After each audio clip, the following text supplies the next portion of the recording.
biofuels is one, pushing land into agricultural use. Here's a second use, now really keeping land kind of in the forestry sector. And then a third competing lever are offsets. Let's look for a minute first at a global biomass picture. This is some work that I've been doing. So before we get to the offsets, let's just think a little bit about biomass that we harvest. If we were to, say, harvest biomass for electricity, this is a global analysis we've done. This is a remote sensing map of where fires occur around the world. So each of the red colors that you see here is the percentage of net primary production or plant growth that burns. It burns each year. So where you have white is no fires. Where you have these deep red colors in only a few locations, perhaps through here or up here, that means almost half the biomass in a given place burns in a year. The point of this slide is to start thinking regionally and globally about what biomass is most vulnerable to burn anyway, and are there places around the world where we can selectively harvest some of that biomass and use it for electricity. So in other words, if it's going to burn by chance or on average anyway, then it makes more sense to harvest that material than it would to harvest other material that might be more likely to stay as wood. So that's the philosophy behind what we've been doing in this project. Here are some examples, in this case from our work in Argentina and Uruguay. This is work with former PhD student Esteban Yobaj, who's Argentine and now a professor down there. What you're looking at in this figure is native dry forests in the upper left here. What you see here is a landowner who's cleared the understory with a roto chopper or a chopper like this, left the primary trees in place.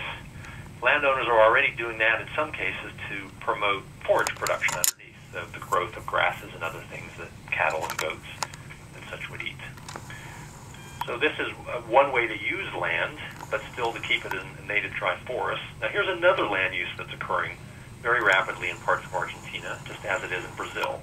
And that's the whole-scale conversion of native landscapes like this to row crop agriculture like this. This is analogous to changes that occurred here in the U.S. 100 to 150 years ago. In this particular photo you're looking at, this is center pivot agriculture. This is irrigated crops. And this transition is, obviously has, I would argue, greater ecological consequences than this transition or this land use.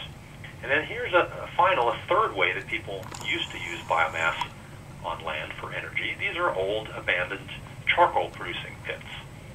Now, one way of producing energy from forest habitats in the past was to burn material, concentrate that material down into charcoal, and then transport the charcoal, which is a lot lighter and more energy-intensive than wood is. So this is kind of the historical way of harvesting biomass.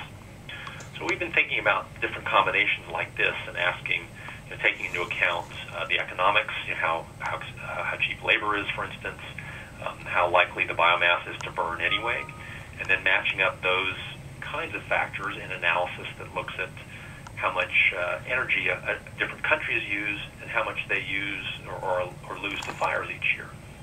This is what I mean by that. The black in this case is the electricity that's produced in petajoules. That's 10 to the 15th joules. You can just think of that as energy. And the green and red that you see for, in this case, Brazil, the Congo, or our study site down here in Argentina, shows that in Argentina you lose more in fires each year than the country uses in electricity. So the red are agricultural fires, so this is prescribed burning and clearing and such. The green is really what's of interest here. It's the non-agricultural fire components. And there are a number of countries on this list that use a fair bit of electricity, where labor costs are relatively low and where the likelihood of fire is relatively high. So we've been outlining kind of a policy framework that's based on NPP, primary production data, and other factors to make some recommendations on where this might happen. That's an international example. Now let's look at our third and final policy lever before we provide a few more specific examples. We talked about liquid biofuels for transportation. We talked about renewable portfolio standards for electricity generation. Now let's talk about offsets.